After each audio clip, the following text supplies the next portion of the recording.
It's the Opperman Report. And now, here is investigator Ed Opperman.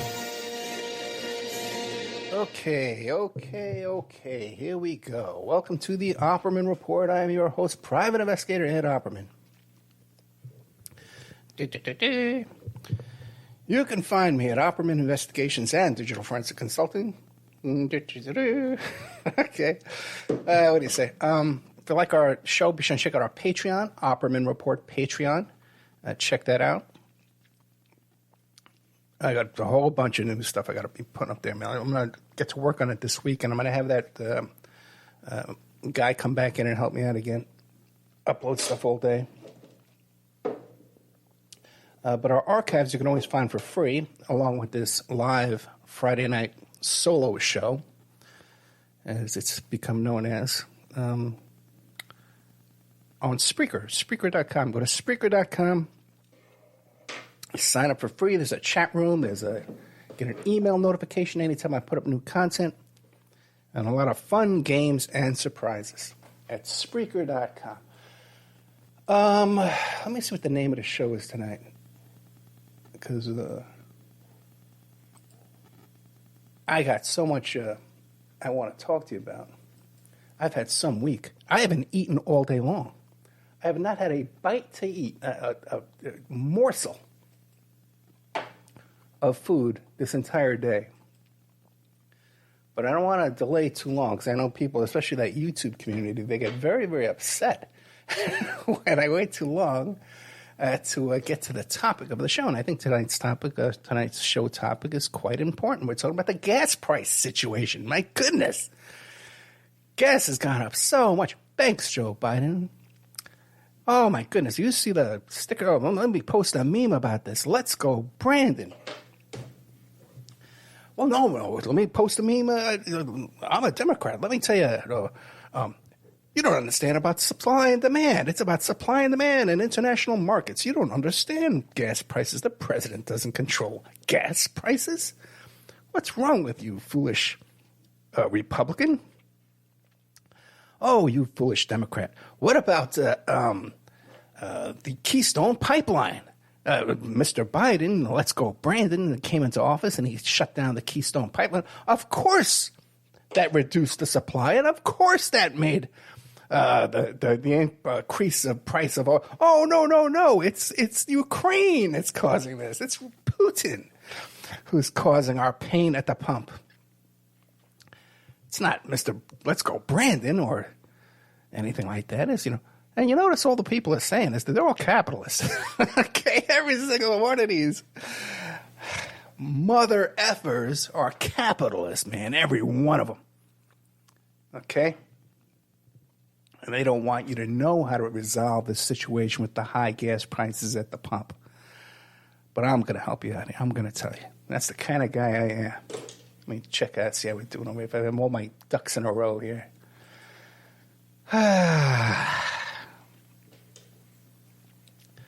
This is so. I tell you something. I'm going to digress a couple of times here. I'm dating this incredibly woman. She's incredibly beautiful. But the thing is, too, this is probably the smartest person I've ever met in my life. And so I've been, back and forth with her for a few weeks now. And, of course, my daughter was in town, too, and she's very smart, too, as well. So it kind of sucks when you're hanging around with really intelligent people, and then you kind of have to go back out in the real world and see what the average knucklehead out there. Like today I went and got my hair cut. Normally I get along good with the woman who cuts my hair. We chat, we flirt, we do all this kind of stuff. But, my God, today we couldn't even communicate because I've been talking about these heavy topics and subjects all week long. Vic came last week on Friday, and she just left today. I just dropped off at the airport this morning, and we've had some week, man. We've had a brutal week, and I'm going to fill you in on all this. On the second half of the show, if I can even make it that far. Because let me tell you something. There was a day this week where I was so beat up, man, and so exhausted that I got up in the morning, I made myself a couple of Bloody Marys, and I ate some painkillers that I had when I had my hernia surgery, and I just slept the whole freaking day away, man. But back to gas prices, because that's what the main issue here is in America right now, is these horrendous gas prices. And I just had a long road trip this week. I drove to Miami and then drove back.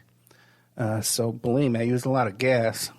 And I've seen all the prices all across Florida here. And this is a serious problem, okay? It's a serious problem with a solution, okay? Now, if according to Mr. Let's Go Brandon, the cause is Mr. Putin, why the gas prices have gone up so much because he invaded Ukraine, and then the markets saw this and they got destabilized, and the price just started going up. Right? Now, and we can get into the whole thing about the Ukraine and the Ukrainian Nazis and Putin's a good guy, Putin's a bad guy, and all that kind of nonsense. Okay, we're not getting the full picture there, that's for sure. Biden has all kinds of shenanigans going on with the Ukrainian government of his own. You know, there's a huge conflict of interest that this guy would be, you know, making decisions about this at all. He should appoint some kind of a committee or something to deal with this. You know, it's arm's length, because of the Hunter Biden scandal with all of his shenanigans, with his traveling around the country with the world, not the country, with John Kerry's son, with their company, just with a shopping bags just held open for people to just drop cash into for whatever reason. I can't imagine why. It wouldn't have been some kind of influence with the Vice President of the United States and the Secretary of State. No, of course not. That would be silly. Ed, you're a conspiracy theorist. Oh, maybe I have Biden derangement syndrome. You know what? It's really frustrating that we can't talk about anything serious, anything anymore. You bring up some serious topics and, oh, Ed's got Trump derangement syndrome. Ha, ha, ha, ha, ha. You know? And the situation here with this outrageous profiteering, because make no mistake about this, the oil industry in the United States makes $200 billion a year, okay, in profits. It's not all in direct profits. Some of it is in tax credits and subsidies. We actually pay them to rip us off, okay? You and my tax dollars go to pay them to rip us off, okay? So we have the situation now where, okay, according to Let's Go Brandon and that crowd, that the reason why we have gas prices is because the Russian invasion of Ukraine. Okay, and there's been a response to this. A lot of people are actually average citizens or renting Airbnbs in Ukraine and saying, "Hey, if you're displaced, if you're homeless, you can stay in this Airbnb, and I'm going to pay for it for you." McDonald's and Coca-Cola have, to a degree, withdrawn from Russia. They're not doing business in Russia anymore. Now, that caused me to remark, boy, they're going to get really healthy over there. They're going to stop drinking that slop Coke and that pink slime Big Macs. And if you don't know what pink slime is, Google it. So people are sacrificing. They're losing business. Companies are losing business, all in this effort to support the average Ukrainian. I was going to say the mom and pop, the Joe and Jim, Jane, Ukrainian. Who knows what their names are over there? Kiev or, Slavic. Who knows what their names are over there in Ukraine, right? So we have all these major corporations taking a financial hit in order to support the effort in Ukraine. Except we don't see any effort made whatsoever by the oil industry to say, well, you know what, we make $200 billion a year in profit. And we see there's an international crisis. According to the news, we see maternity hospitals and schools being bombed by these godless Russians, So we want to sacrifice. We want to pitch in. How come the oil industry isn't doing the patriotic thing? Somehow it's patriotic not to support Ukraine. I don't know how or why. Okay, you know what I mean? Ukraine is like one of the most corrupt countries in the world, okay? But for whatever reason, now they're our best friends. We love them, and we feel bad for them. They're being invaded. Okay, fine. Listen, I'm sort of invaded. When I lived in Las Vegas, Nevada, we had an occupying army of the Metro Police Department over there. Okay, they got to shoot us down every time we turned our backs. Reached into our pocket. But I'm supposed to be worried about some guy in Ukraine. Okay, now he's got to fight his fight. Okay. My first question is, why isn't the U.S. oil industry making any effort to say, hey, you know what? In order to support the crisis in Ukraine here, we're going to take a little hit. We're going to make a little bit less profits while this crisis is going on. So American families that are dipping into their pockets to get Airbnbs and send food and supplies and aid over to Ukraine maybe won't suffer such a hardship, okay, and not so much pain at the pump. We're gonna pitch in together, because we're Americans too, right? Isn't the oil industry patriotic? Don't they care about their fellow citizens? Don't they care about their customers? Of course they don't. The U.S. oil industry, by the way, has its own military. The U.S. military does the bidding of the U.S. oil industry. They invade wherever necessary to support and sustain this industry so they can make $200 billion a year in profits. Now, when you have a crisis, okay, a crisis situation, like let's say World War II, right?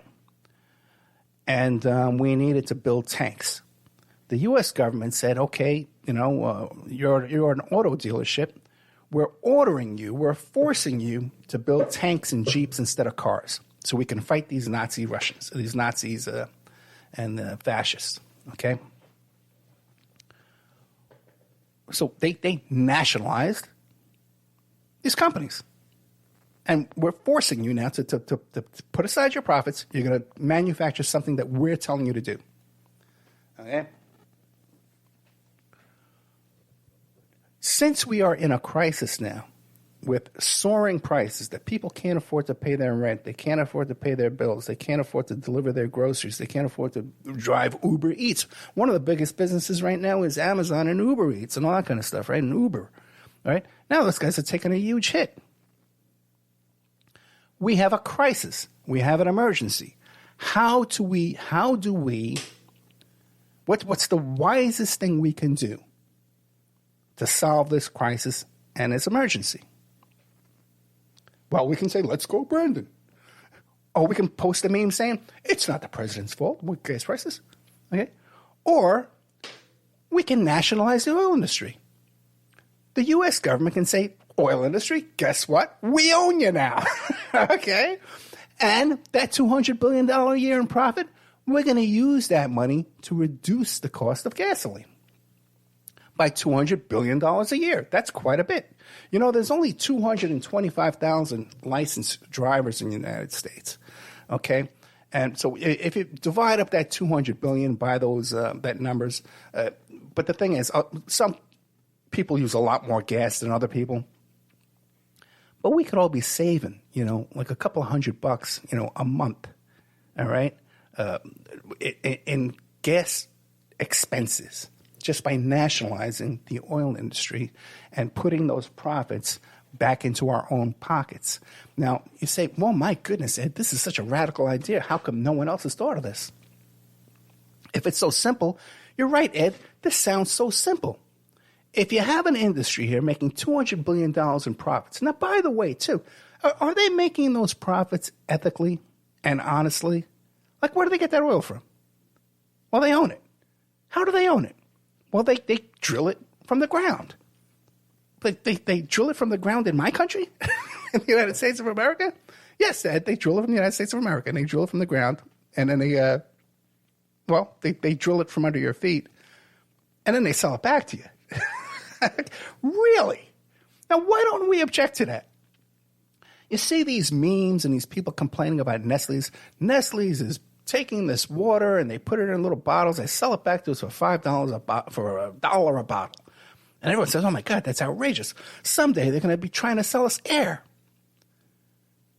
But, okay, well, what about the oil industry? That's what they do. They drill my oil from under my feet, from under my country. It's my country's natural resource, like water or air.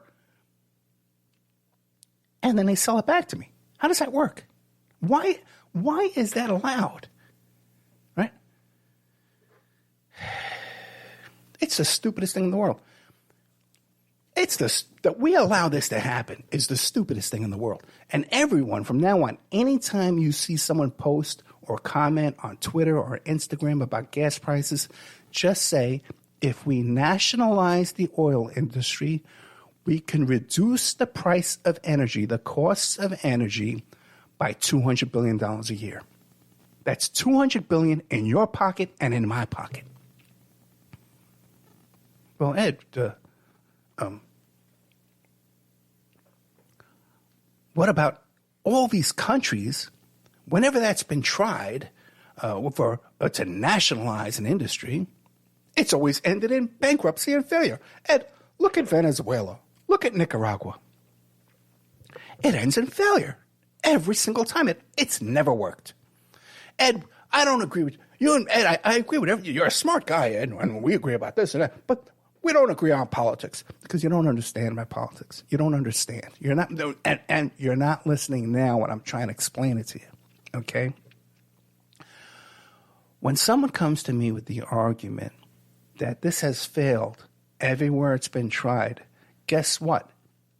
It exists right now in 85% of the countries of the planet Earth. Okay? 85% of the countries on Earth have a nationalized oil industry. And look it up. You don't listen to me. Look it up. You can Google this stuff. It's not easy to find because they don't want you to know this. Okay, the oil industry has $200 billion a year to play around with, to donate to a lot of congressmen and senators and buy books for schools and do all kinds of donations and things and influence things, okay? TV, sponsored TV. You watch an NPR and public television, sponsored by Mobil, Exxon Mobil, okay? All right? This is what's going on, all right? The only countries that have a privatized oil industry, which private means that there's a couple of guys that are raking in all this money. Now, in Russia, when Russia went from communist to capitalist and Putin doled out these businesses to his friends, he took the Russian oil industry and gave it to a couple of his friends that now make that, whatever there is over there, like maybe it's by $50 billion or whatever, by $20 billion.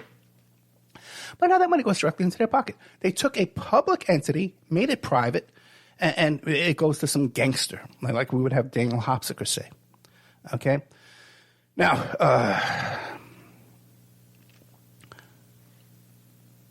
so to say it doesn't work, it's working right now effectively in 85% of the countries across the world. The countries that have a privatized industry is the United States, Russia, and then countries that have kings with kingdoms, okay, where all that money goes to their friends and their family, okay? So this is not a complicated solution, okay? Well, Ed, the problem with the government running an industry like that is, well, there's waste, there's fraud, there's inefficiency, and before you know it, Ed, that easy $200 billion in profit, that'll just be wasted away and squandered. Well, it's true. If we allow these capitalist criminals to do this, yeah, it's going to be wasted and squandered. It's going to go into Hunter Biden's pocket, okay? But if we were just doing this legitimately, that money's not going to evaporate. It's not going to melt, okay? It's $200 billion in profits. It's all built. It's all ready to go. It's operating right now. It works. We know it works, okay? And instead of that money going into the hands of a few greedy people, okay? Because now the oil industry are all public corporations, okay? Which means that they issue stock to stockholders. It's owned by stockholders, okay? Now, only about 20% of people in the United States of America own any stock at all, okay? And those that do, It's mostly their 401k. Every now and then you got a guy, well, I invest in the market. I'm watching it. I'm just like these the Rothschilds. I'm in the market, right? Okay. But the majority of all stocks is owned by 1% of the people, right? And where did they get their stock from?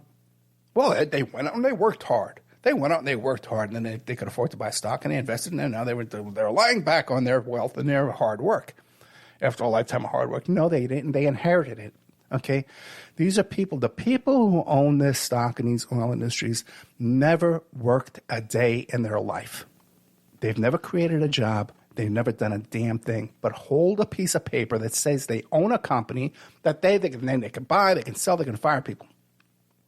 But they've never worked a day in their life. They've never created a single job. The Walton family, the 6 members who inherited the Walton fortune, have never worked a day in their life. They've never created a single job in their life, except for their chauffeur and their maid, those kind of jobs. The masseuse, the pooper scooper guy that picks up their dog's poop. Okay, that's the job creation that these guys are doing. Okay? This works. Okay? 85% of the country, the world is doing this. Okay? Nationalized oil industry, we reduced the cost of energy by $200 billion a year. Well, Ed, when they tried this kind of thing in Venezuela and Nicaragua and Cuba, what do you have? They're eating zebras over there. They have to go to the zoo and cook a zebra. Okay, this is what they tell you. This is what they tell you, and you believe this nonsense. Let me tell you something. Anybody who's still using that tired old argument about Venezuela and Nicaragua, did you know that Venezuela, Nicaragua, and Cuba today have a bigger and stronger economy than Jamaica, than Costa Rica, than Panama? Did you know this? You can look all this up. Write this down. Prove me a liar. Prove I'm lying to you. You can look this up. Forget capitalist utopias like Haiti and Dominican Republic and Guatemala, where it's a hell on earth, where in Haiti they're still living under the rubble from the earthquake 15 years ago. And capitalist is utopia. These are capitalist utopias, Ed. Okay? No. And also, too, remember, too, Cuba and Nicaragua and Venezuela, these countries, they're dealing with 24/7 American CIA, coup attempts, Trump and look up my show with Trump and Giuliani and their coup attempt in Venezuela with their gangsters and coke dealers. Openly, coke dealers, openly. Giuliani's clients said we were money laundering clients, openly. Right in your face. So, my friends, there will never be a capitalist solution to high gas prices because that's what capitalism is. It's crooks. It's non-working criminals taking money from your pocket and putting it into their pocket any way they can. Even if you're dying. If you're dying in the hospital, they want to make money off you. Okay? So don't tell me, man. Okay? Don't tell me. Now, you are suffering the fruit of your ignorance. Okay? And I got to tell you, you deserve it. Okay? Because if you don't want to educate yourself on these things, you want to watch the Kardashians, you want to argue back and forth, oh, let's go Brandon, Trump derangement syndrome, that kind of nonsense and stupidity. And then other people actually trying to argue, making they're bilking you now for $5 a gallon of gas. Okay? There's been no change to that oil in the ground. Okay? It's markets and then what is that called? Uncertainty, unpredictability, it creates the markets, and it creates the increase in prices. You know what? Let me tell you something else, man, okay? Every time a bomb goes off in the Middle East, gas prices go up in the United States, okay? But there's no extra expense, and that's because of the instability and all that kind of stuff, okay? Okay, fine. But the cost of pumping that gas, that oil out of the ground in Oklahoma hasn't changed. It still costs the exact same amount to pump that oil from the ground in Oklahoma, send it to the refineries, turn it into gasoline and plastic and all that kind of crap and sell it back to us. Okay? Nothing's changed there. The only thing that's changed is stability and market speculation, okay, which causes the price to go up. So now, okay, let's say I'm a stupid idiot. Let's say I'm a silly goose, right? But I happen to be a silly goose that inherited a whole bunch of stock in oil in Oklahoma, like the Bush family. Okay, a couple of idiots in that family. And I kind of figure out one day, hey, you know what? Every time a bomb goes off in a bus in Egypt or Israel, it causes the value of this oil. I got the well already built, my Pappy gave it to me, we pumped the oil out. It's all working already. But if a bomb goes off all the way over there, or a truck bomb, or, at the embassy or something like that, it's going to make the value of my oil go up. Well, what's it cost to hire a couple of guys with a truck bomb in Egypt? Not that much. Well, you got Blackwater guys running. You got all these guys out there doing for this kind of work. Gee whiz. Maybe I'm not so stupid after all. Maybe I could pay a couple of guys, 100 guys, to go over there and do the kind and destabilize the market. Maybe, just maybe, I get elected president. I'm kind of an idiot and kind of stupid. I'm greedy as all hell out. Okay. I got a kid who's I'm a pervert too, by the way, too. I'm doing all kind of pervy things on camera right in front of your face. Ha, ha, ha, ha, ha. Say something about that, right? But then I got a kid who's a full-time bagman, okay? And this kid, he's not just a full-time bagman. He's also a coke whore. And he's like, this prostitution thing, like right in the open, right in your face. But I want you to trust me. And I got all this shady stuff going on in Ukraine. And, I'm going to look the other way and allow Russia to invade. And now gasoline prices are going to go through the roof. Okay? And, wasn't one of the things that Mr. Hunter Biden involved in it was the energy business in Ukraine? Guys, no, let's go Biden. Let's go Brandon. Ha, ha, ha, ha. Oh, Ed, you and I don't agree on politics whatsoever. You're a smart guy, and we agree about the, Son of Sam case or the, O.J. Simpson case. But, we don't agree. Our politics are totally different than Ed. Because I love getting reamed up my butt, Ed. I love getting ripped off every freaking day. Because, it's the American way. It's patriotic. Right? And of course, Ed, capitalism is the only system that actually works. It's the only system that works that we have people living in the streets, homeless, starving. People can't get medical attention. We got the worst education system on the planet in this country. Everything we do is failing except for one thing. Well, Ed, if the government's running the oil industry, well, they're just going to muck it up. It's going to be like the DMV. You're going to have to go there and wait online, and everything's going to be all confused. A lot of paperwork, all kind of not. It's going to be no good. It's not going to work. Well, why is it that the U.S. military seems to work? How is it that we have the most powerful military on the planet, like beyond anything or anyone? Okay, if we want to create a no-fly zone over Ukraine, it would be done in 24 hours. It's nothing. The U.S. has air superiority over every country on the planet. Not even close. And we need Elon Musk to donate. What a nonsense, man. This whole thing's a freaking nonsense game. Hey, I'm ranting way too much. None of this is going to make sense to the average guy. But the bottom line is, because we're already over the halfway mark. And by the way, the two shows I'm playing after this are going to be totally commercial free. I'm doing the show about John McAfee. I hope I didn't play these already. I have no idea what's going on. I just got, we've had some week, man, me and Vic, okay? She came in last Friday. I taped 4 shows in the afternoon. Then I did a live show. Walked in the door 1 minute before the show started. Then my Airbnb account gets closed. Okay? No explanation. It's such a sham. We had these tickets to go to the Miami Film Festival. We had all passes, red carpets, the whole deal. Vic works remotely even when she's down here visiting me. So we had to she booked the Airbnb, and and then you have to pick which movies you want to watch, and you have to try to arrange with the directors you want to interview. But it turns out she made some mistakes, and we booked the wrong days.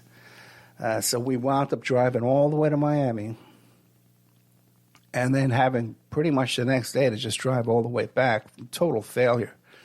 And then we get back here, and what do we find out? That a garbage truck backed over a fire hydrant, and all the water shut off in my condo place here. We got no water. Okay? I just took my first shower, okay, since I think Wednesday, today. I think we got back on Wednesday. It might have been Tuesday. When I do turn the water on for little sporadic periods of time, you have to boil the water, just like Venezuela, where they shut down the power again. This is what's happening to me now. Okay? I'm getting my Airbnb, all kind of harassment and problems here. You have no idea. All right, let's take a little commercial break and get this over with. I'm dying here. Got no ice for my potato juice. Okay. We're just talking about, Vic's trip here this week, So she left today, we were both crying all morning. It's so great to see her. This wasn't our best trip, that's for sure. We had that long drive back and forth. And the day after that drive, because I was just so beat up, man, that I took some painkillers and just lied in bed all day, man.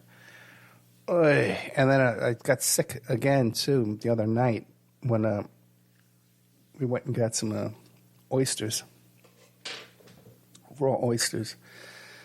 Oh, boy. Okay, so tonight, coming up after this, I'm doing a show about one is John McAfee. It's a really good show. It's a really good interview. And it's a great book. I really recommend people get that book.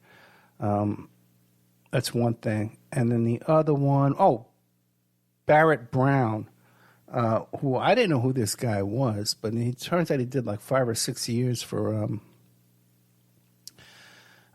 releasing information about hacking, like WikiLeaks and stuff like that, and Cambridge Analytica, and all those those hacks, and stuff like that. He was involved in all that.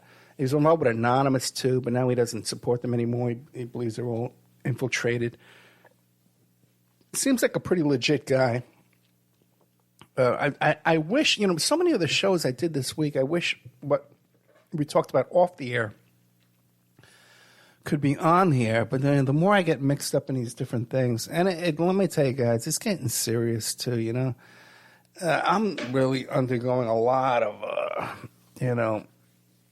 I know a lot of other people in this genre call it government harassment, but it's really more private industry harassment, private sector harassment from private intelligence agencies and private security agencies that are real, and also too, government intelligence agencies. But I'm really getting screwed with these days, man. You wouldn't believe.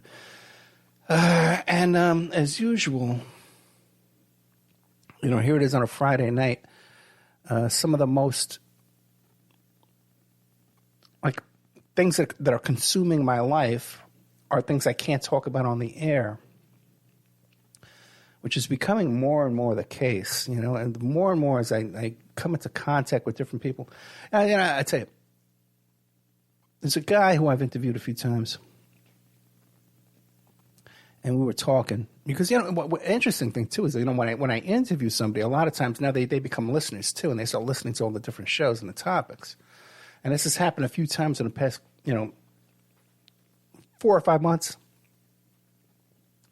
And I was talking to this guy, about some things. And he goes, "Oh boy, that's such an Opperman report thing to happen, It's like I've turned into an adjective, And I posted this thing earlier this week. I got this thing going on. I called it the Opperman report perfect storm, where I have past guests and past topics colliding in this hurricane involving Netflix documentaries and serial killers and bitter ex-wives and ex-husbands. There's divorce drama. There's all this stuff. Such like a coincidence of connections that it's just, you can't make this stuff up. You just can't make it up, man. And so that, I got to sit down and tape with these people and get this all down on tape, man. But it's a crazy, crazy story. It's almost might be better. I think when it's actually recorded and put out there, it may not live up to the hype. I think I would rather just describe it to you and just have that be the show. Because sometimes that's better than the actual, you get someone who's never been a guest on a radio show before. And, I'm trying to get the story out of them. It's difficult sometimes. So there's that. And then back when I lived in Nevada, I was working this job for this law firm where the client was facing a lot of time. Basically, it was this woman. She had her kid in the car. She has her boyfriend in the car. She's driving. And the boyfriend was going to do a drug deal. And turns out it was the cops. And he tells her, take off, drive. Right? So she goes trying to evade the police. Now, that's a felony evasion. Okay, running from the cops is not what it once was when I was a kid. Okay, when you run from the cops in your car, that's a serious charge. Okay, but then also, too, since she had her baby in the car, in a car seat, in the back seat, it was also child endangerment. And then there was the drugs. There might have been a weapon, too, I forget. So, we get in there, and I'm hired to come up with some stuff.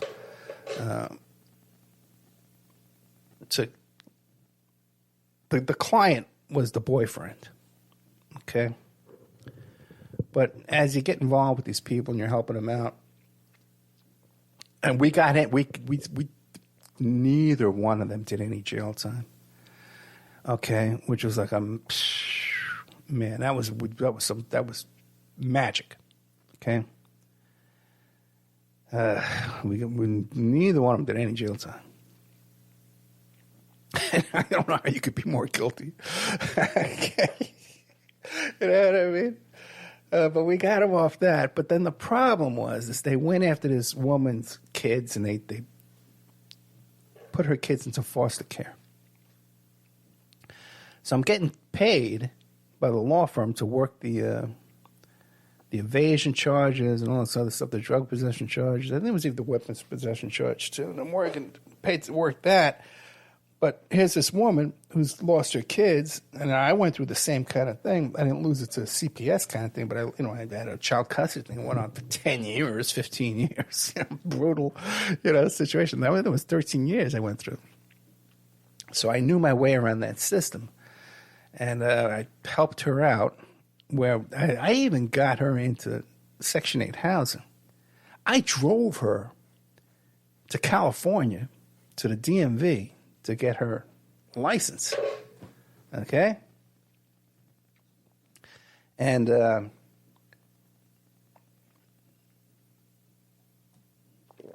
all of that with no pay whatsoever.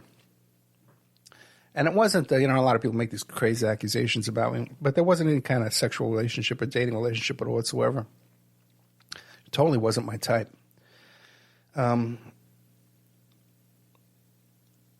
I got fed up with her. This was years ago, too. I got fed up with her because, here I'm trying to help her out in family court and with the CPS and the custody stuff, advising her on that and telling her what to do and helping her with the minor tasks you need to get done. Because it's almost impossible to lose full legal custody and have your kids adopted out from under you. If you're alive, if you're showing up for court, if you can just you can drag it on forever, man. As long as you keep going to the classes they tell you to do, and whatever you do, if you jump through the hoops, okay, you're not going to get stripped of your legal custody rights, your parental rights. You're not going to get stripped of that, man.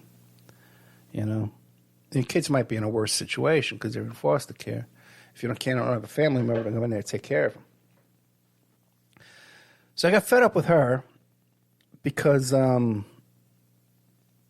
she kept posting these pictures of herself, smoking pot and, at these nightclubs and stuff, And I kept saying, listen, man, this isn't the what you want to present to the world to keep your kids. You can't do this. Especially when I just helped you get a Section 8 house, and where your kids can live with you. So I got fed up with her and I blocked her on Facebook and sent her a notice of withdrawal. And, I'm not helping you anymore. Even though she was never really a paying client, I was getting paid by the attorney for the other case, for the boyfriend, really,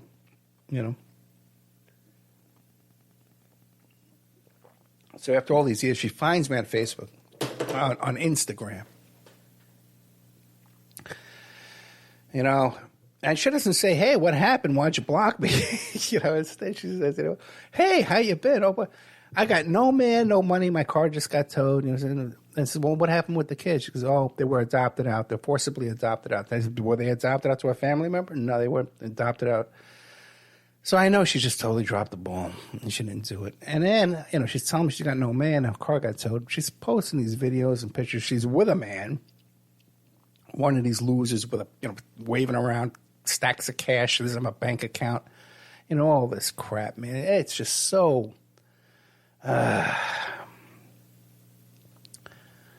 exhausting, You go to all this effort to help somebody, to maintain their family and they just throw it away like nothing. Like it has no value to them, no worth whatsoever. Just horrible. And then the other one I'm working on right now, oh, boy.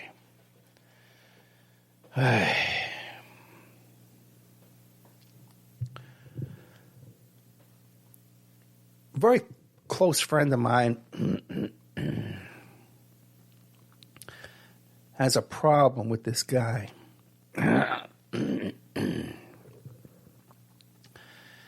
And the guy's got some criminal charges against him right now, thank God.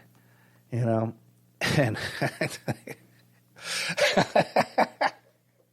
I'm looking up his case today, right? Because we just had a case management hearing the other day. I had to sit through 4 hours of video Zoom case management. And it's kind of funny because he knows my name. He knows who Ed Opperman is. And so at one point, toward the end of the hearing, the case management, with the case management, so where you just the defense and the prosecution show up and say, okay, hey, we want another date, want to move this case along, we're working on this, we're working on that. Hey, Your Honor, they're not giving us discovery. Can we get an order? That kind of stuff. So it's really monotonous. You got to sit there for hours to listen to all this case. There's 100 of them. Sometimes the defendant's there, they're interrupting their lawyer, they're shouting down. So sometimes it's funny. But once again, too, this was I talked about it. I did one of these case management days down here in Florida, where I had to sit and listen to the hearings all day long, and all the defendants are saying, Your Honor, I haven't talked to my lawyer in months. What's going on? I don't know what's going on. Well, talk to your lawyer. But Your Honor, she's not calling me back. She doesn't talk to me. She doesn't talk to my family. And the judges here just don't give a damn. So this kind of, over here in this other state, this was kind of the same thing going on there too as well. The defendants getting screwed by the crappy attorneys. So I'm sitting there all day long. And to the end of they're not calling the name that I'm looking for. And then the judge starts saying, okay, we have in the Zoom Opperman. Opperman, can you unmute? What case are you here for, Opperman? So meanwhile, this guy, the defendant, he knows my name. He knows who I am. So he's sitting there in court freaking out. Oh, what's Opperman doing watching my case? And so I tell the judge, I says, oh, yeah, you're Opperman, WPPR, AM radio, 1490. I'm with the press. I'm here observing. Oh, okay, that's fine. So then they're going through all the stipulations, which is stipulations where the defense and the prosecution agree to something. And it turns out this guy, his negotiations fell through, and he's going to trial. which means that any kind of offer they were giving him was jail time. So he's going to go to trial on these charges. And he's looking at 5 over 5, 5 years prison time, and 5 years probation parole. So to get this guy away from my friend would be the greatest thing in the world, man. It was just so exciting. And it's funny because when I was looking through his, because when I heard he's going to trial, I said, oh my God, this guy's the stupidest idiot in the world. But then it gets worse because I'm looking up online because they're filing motions now every day. They're scrambling to go to trial. And the guy's got, no defense, no witnesses. Now he's run out of money. They're asking the judge for $50 for a witness to subpoena this witness. So it's just, I wish I could tell you that whole story, man, and go through that whole thing, because it's the biggest part of my day. That was the biggest. We're reading ththese motions today, and these his affidavit of indigency, and he's too broke to pay for a lawyer. Now he needs $50 for a processor. This is the kind of stuff, man, that I live for. To read that kind of crap. And just a funny thing, I wish I could, it would just be so cool if, I could publish that kind of stuff. It's public record, and I'm not officially working on that. I'm doing it all as a favor. If we had some kind of a top tier, like members section, where I could really talk about the stuff I'm working on and the details of these different cases, it could be done. I talked about this. We had like a section of Patreon that's like $500 a month where I really told everything that I'm doing all the time, They're just like a select few people that signed NDAs and were like retain me as clients in some way that I advise them. It could be done. Okay, I'm exhausted. I have not eaten a bite of food all day long. I made myself a pot of coffee this morning, and then me and Vic drove before, because for some reason she doesn't like my coffee. On the way to the airport, we stopped and I got another cup of coffee. And that's all I've eaten all day long. And I'm exhausted. So we had 2 new Patreons today. Tomorrow, I'm taking my new girlfriend on a date to this museum where I'm a member. And so I'm not going to be able to do much tomorrow. But I'm going to have this guy come back in and help me out one day. And we're going to upload all the rest of this stuff to Patreon.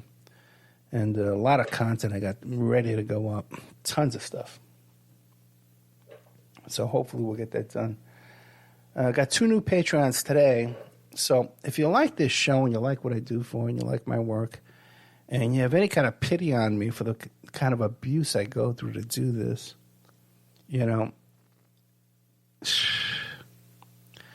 I know there's a lot of guys out there that got podcasts, and they talk to you.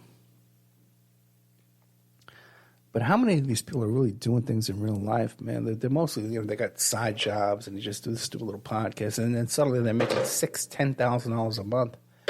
And half of them were their first exposure. They were a guest on my show. So I know I apologize. I wasn't uploading to Patreon as much as I could have. So I'm really asking. We need the support, especially since now the advertising revenue has gone down so much. Because of the Christmas advertising. The most radio advertising is during the winter, running up to Christmas. So if you want to help out and become a Patreon, and if you want to help out and make some money doing commission sales, selling advertising, I can get on any radio station I want to in the country, like big markets, I just need someone to call around and get me advertisers and sponsors. Or if any of my old sponsors want to start contacting me and getting back on board here, I can get on WABC in New York City, WBI in New York City. I can get on right now anywhere I want. You got to see some of these emails I get. All right, guys, I'm exhausted. You have no idea what this week has been like for me. Emotionally, physically, mentally. On the one hand, I'm involved in this romance, or I haven't felt this way in so long with a beautiful model, who's a brilliant woman, and then the back and forth with my daughter coming and leaving so quickly, and then all this stuff with the dredging up that child custody case, with the CPS thing, and then this other J.O. loser junkie that's just need to push a couple of buttons, man. This guy's out of everybody's hair. 5 over 5, man. Get rid of this guy. Good night.